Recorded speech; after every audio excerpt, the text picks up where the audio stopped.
Assalamualaikum warahmatullahi wabarakatuh.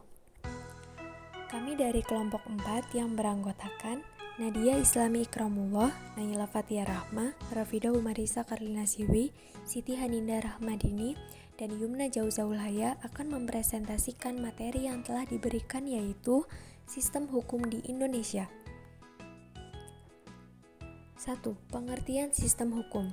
Hukum adalah peraturan atau adat yang secara resmi dianggap mengikat yang dikukuhkan oleh penguasa atau pemerintah. Hukum juga dapat diartikan sebagai undang-undang, peraturan, dan sebagainya guna mengatur pergaulan hidup masyarakat. Jadi intinya, hukum merupakan aturan, tata tertib, dan kaidah hidup. 2. Tujuan hukum. Tujuan hukum bagi suatu negara adalah untuk menegakkan kebenaran dan keadilan, mencegah tindakan yang sewenang-wenang, melindungi hak asasi manusia, serta menciptakan suasana yang tertib, tentram, aman, dan damai. 3. Unsur-unsur hukum. Yang pertama, peraturan mengenai tingkah laku manusia dalam pergaulan masyarakat. Yang kedua, peraturan itu dibuat dan ditetapkan oleh badan-badan resmi yang berwajib. Yang ketiga, peraturan itu bersifat memaksa. Yang keempat, sanksi terhadap pelanggaran peraturan tersebut adalah tegas. 4. Tugas suatu ketentuan hukum.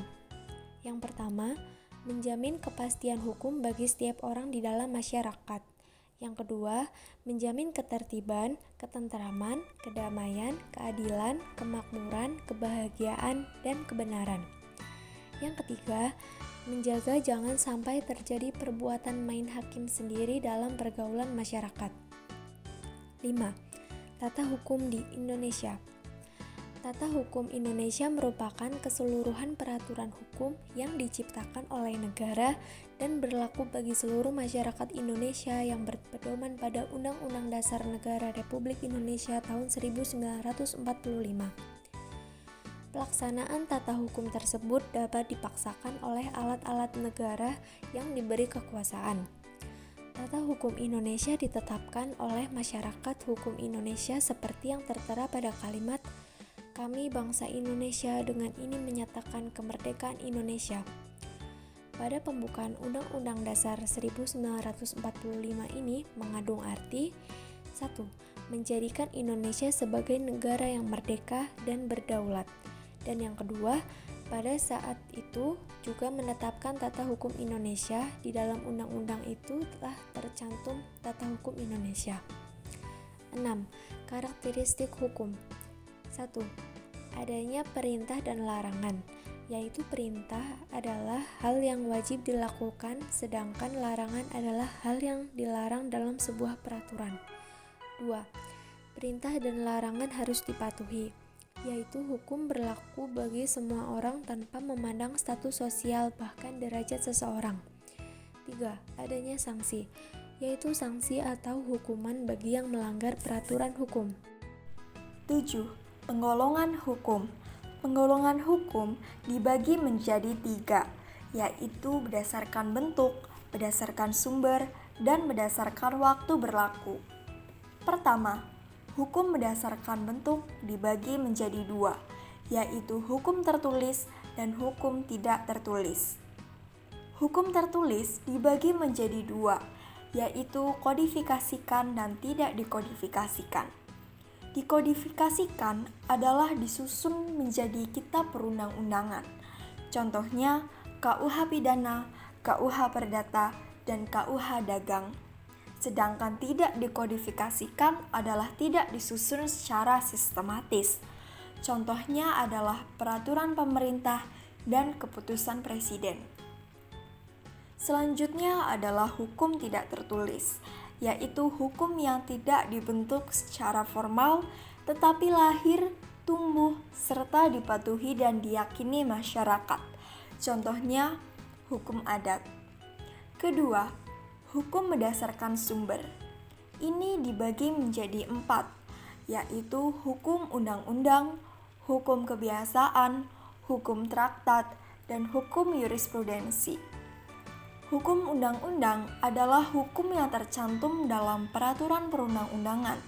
Contohnya, Undang-Undang Nomor 22 Tahun 2009 tentang lalu lintas dan angkutan jalan.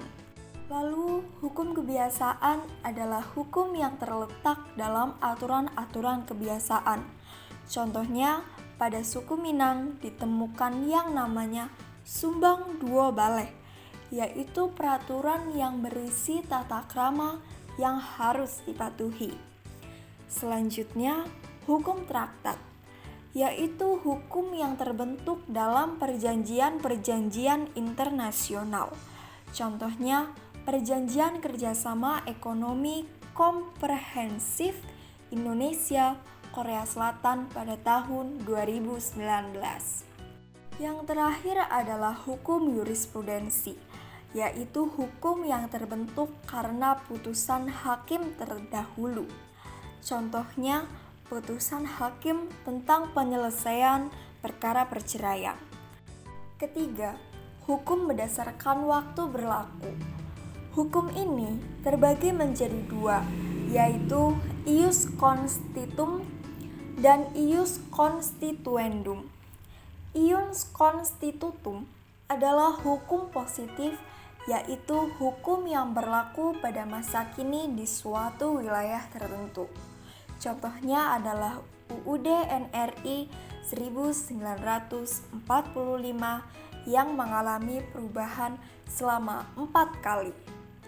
Maka, yang menjadi hukum positif atau yang berlaku sekarang adalah perubahan terakhir di tahun 2002. Sekarang ius constituendum adalah hukum yang diharapkan dapat berlaku di waktu yang akan datang. Contohnya adalah rancangan undang-undang atau RUU, seperti RUU tentang energi baru dan terbarukan. 8. Sistem hukum di Indonesia. 1. Hukum berdasarkan cara mempertahankannya. A. Hukum material. Hukum yang mengatur hubungan antara anggota masyarakat tentang hal-hal yang dilarang dan diperbolehkan. Contohnya, hukum pidana dan perdata. B. Hukum formal. Bagaimana cara melaksanakan hukum dan mempertahankan hukum material. Contohnya, hukum acara pidana, KUHP, dan hukum acara perdata. 2. Hukum berdasarkan isi. A. Hukum privat. Hukum yang mengatur kepentingan antar warga negara. Contohnya, hukum perdata. B. Hukum publik. Hukum yang mengatur kepentingan publik atau kepentingan umum. Contohnya, hukum pidana. 3. Hukum berdasarkan sifat. A. Hukum imperatif. Hukum yang harus ditaati dalam kondisi apapun karena hukum ini memiliki sifat paksaan secara mutlak. Contohnya, hukum untuk pelaku kasus pembunuhan. B. Hukum fakultatif. Hukum yang hanya bersifat sebagai pelengkap sehingga pelaksanaan hukum ini dapat dikesampingkan. Contohnya, hukum dalam menyewa rumah. 4. Hukum berdasarkan wujud. A. Hukum objektif. Hukum yang mengatur hubungan antara dua orang atau lebih yang berlaku umum. Contohnya, hukum perdata, hukum pidana, dan hukum dagang. B. Hukum subjektif. Hukum subjektif lebih menitik beratkan pada pelaksanaan hukum objektif yang berpusat pada subjek hukum tertentu. Contohnya, hak dan kewajiban dari perjanjian sewa-menyewa tempat usaha. Demikian presentasi dari kelompok kami tentang sistem hukum di Indonesia. Apabila ada tutur kata yang salah, mohon dapat dimaafkan. Burung Irian, burung cendrawasih. Cukup sekian, terima kasih.